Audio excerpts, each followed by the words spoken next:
একটু থামো। আজ কাউকে বোঝানোর আগে নিজের মনটাকে একবার জিজ্ঞেস করো, তুমি কেমন আছো? কারণ আমরা এমন একটা পৃথিবীতে বাঁচি যেখানে নিজের কষ্টকে লুকাতে পারলে তবেই মানুষ তোমাকে শক্ত বলে। আমরা শিখে গেছি এটা কিছু না, আরও খারাপ লোক আছে, এত ভাবিস না। এই কথাগুলো শুনতে সান্ত্বনার মতো, কিন্তু ধীরে ধীরে এগুলোই আমাদের অনুভূতিকে ছোট করে দেয়। আজকের এই ভিডিওটা শুধু তাদের জন্য যারা সব সহ্য করতে করতে নিজেদের অনুভূতিগুলোকেই অবহেলা করতে শিখেছে। নাম্বার 1, অনুভূতিকে ছোট করা মানে কি? অনুভূতিকে ছোট করা মানে নিজের কষ্টকে অপ্রয়োজনীয় ভাবা, নিজের চোখের জলকে দুর্বলতা বলা। যখন তুমি নিজেই বলো আমার তো কিছুই হয়নি, তখন তুমি নিজের মনকে শেখাও তোমার অনুভূতির কোনো মূল্য নেই, আর পৃথিবী তো তখন আরও সহজে তোমাকে অবহেলা করে। নাম্বার 2, আমরা কেন নিজেদের অনুভূতিকে ছোট করি? কারণ আমাদের শেখানো হয়েছে বড়রা কাঁদে না, এগুলো নাটক, এত সেন্সিটিভ হলে চলবে না। ছোটবেলা থেকেই আমরা শুনে আসছি শক্ত হও মানে অনুভূতি লুকানো। কিন্তু সত্যিটা জানো, অনুভূতি লুকানো শক্তি না, অনুভূতিকে বোঝা শক্তি। নাম্বার 3, আমরা প্রায় বলি ওর তো আমার থেকেও খারাপ। এই তুলনাটা বাইরে থেকে বাস্তব মনে হয়, কিন্তু ভেতরে ভেতরে খুব ক্ষতিকর। কারণ তোমার কষ্টের পরিমাপ অন্য কারো কষ্ট দিয়ে হয় না। যে আগুনে তুমি পুড়েছ সেই আগুন তোমার, তাই নিজের কষ্টকে অন্যের সঙ্গে তুলনা করে ছোট করো না। নাম্বার 4, সবচেয়ে বেশি বলা মিথ্যে কথাটা হলো আমি ঠিক আছি।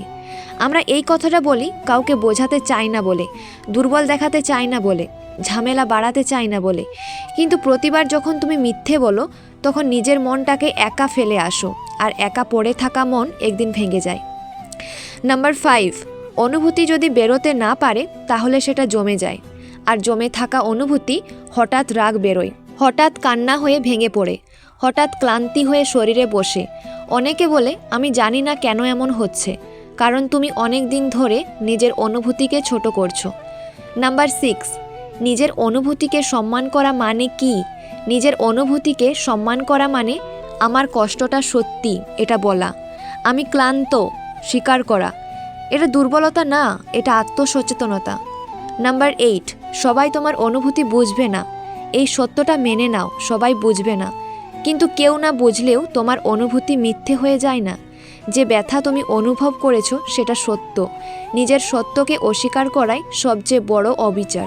নাম্বার 9, অনুভূতিকে ছোট করলে কি হারিয়ে ফেলো? তুমি হারিয়ে ফেলো নিজের শান্তি, নিজের সাথে সংযোগ, নিজের সীমা। একদিন এমন হয় তুমি বুঝতেই পারো না তুমি কি চাও আর কি চাও না, কারণ অনেক দিন ধরে নিজেকে শোনা বন্ধ রেখেছো। নাম্বার 10, নিজের অনুভূতির পাশে দাঁড়াও।